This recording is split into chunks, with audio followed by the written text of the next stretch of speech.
Assalamualaikum warahmatullahi wabarakatuh. Perkenalkan nama saya Silvana Dila Amalia, NIM 20031613695 dari offering C7.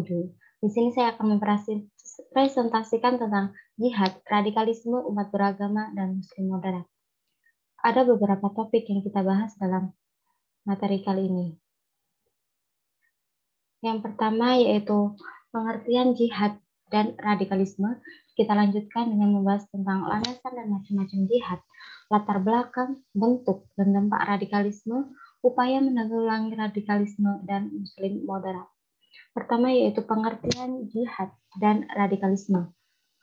Jihad menurut Al-Munawwir, jihad itu berasal dari kata jahada yujahidu yang artinya mencurahkan segala kemampuan yang dimiliki.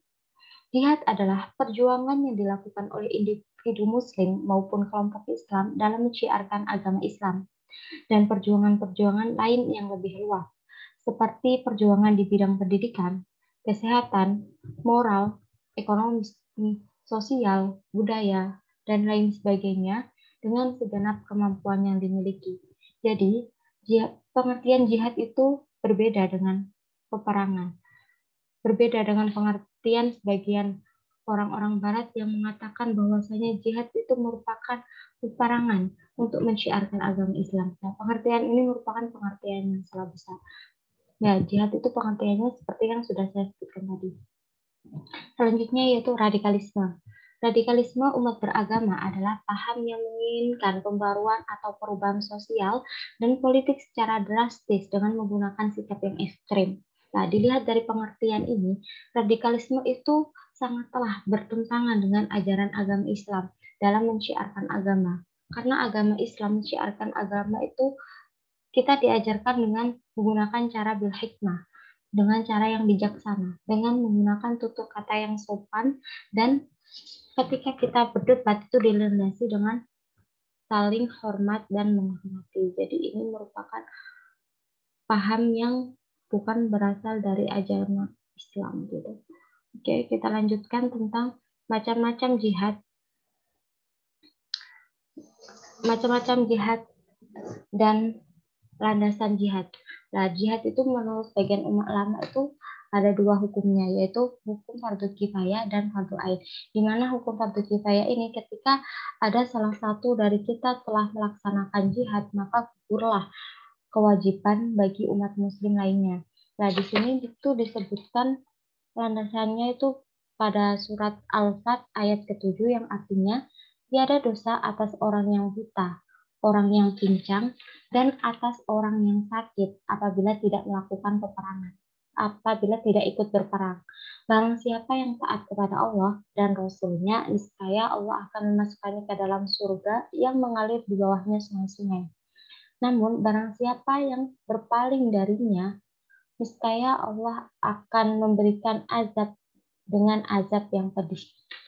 Selanjutnya itu landasan jihad yang berstatus fardu ain, di mana semua orang berkewajiban untuk melaksanakannya. Ini berdasarkan surat Al-Anfal ayat 15 yang artinya, wahai orang-orang yang beriman, apabila kamu bertemu dengan orang-orang yang kafir yang sedang menyerangmu, maka janganlah kamu mundur membelakangi mereka. Jadi berdasarkan surat ini, itu jihad itu berstatus hukum fardu ain.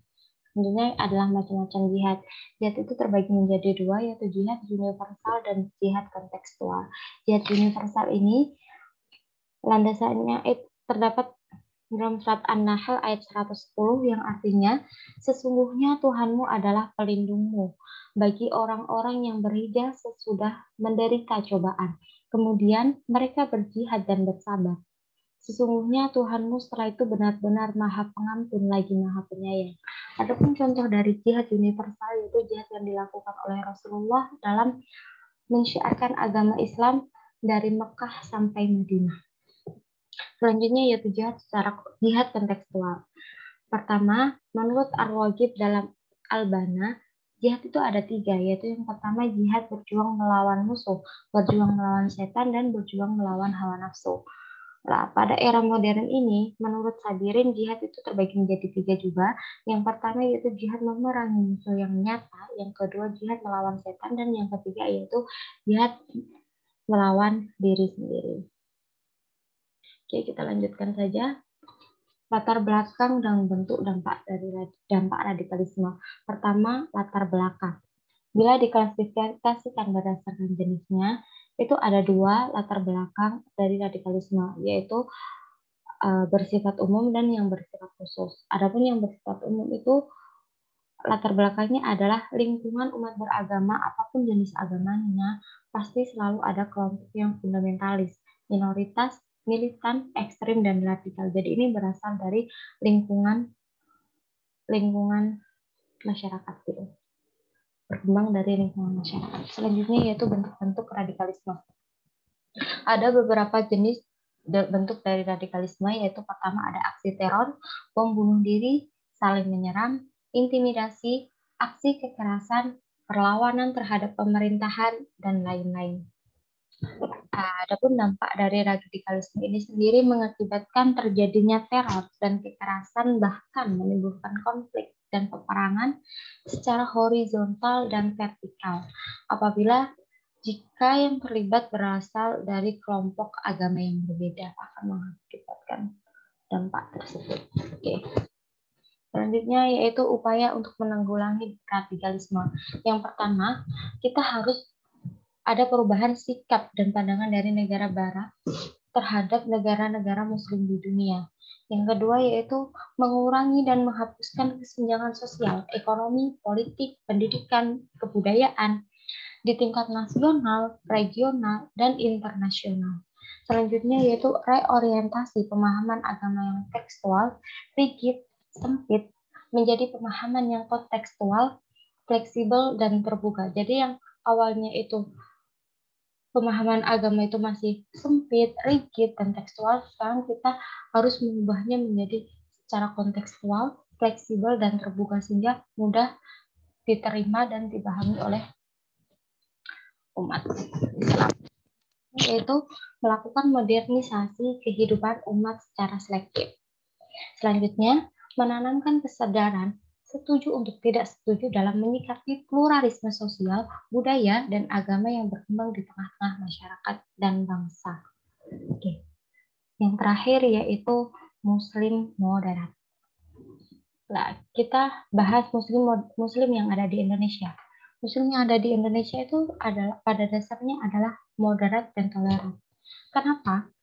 Karena berdasarkan latar belakang masuknya Islam ke Indonesia yang masuk dalam jalur damai, yaitu lewat jalur perdagangan yang dibawa oleh pedagang Gujarat dan Arab.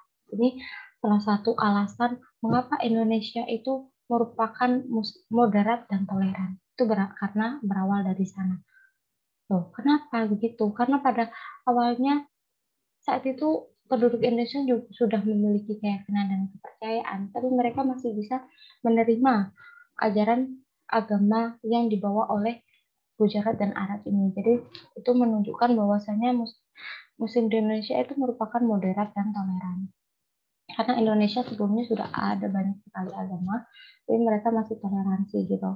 Nah, terus secara sosial budayanya Muslim Indonesia itu berbeda dengan Muslim yang ada di belahan dunia lainnya. Tapi tidak menutup kemungkinan, tidak dapat dikatakan bahwa keislaman Indonesia itu kurang kental karena kita memiliki sosial budaya yang berbeda. Itu kita tidak bisa mengambil kesimpulan seperti itu.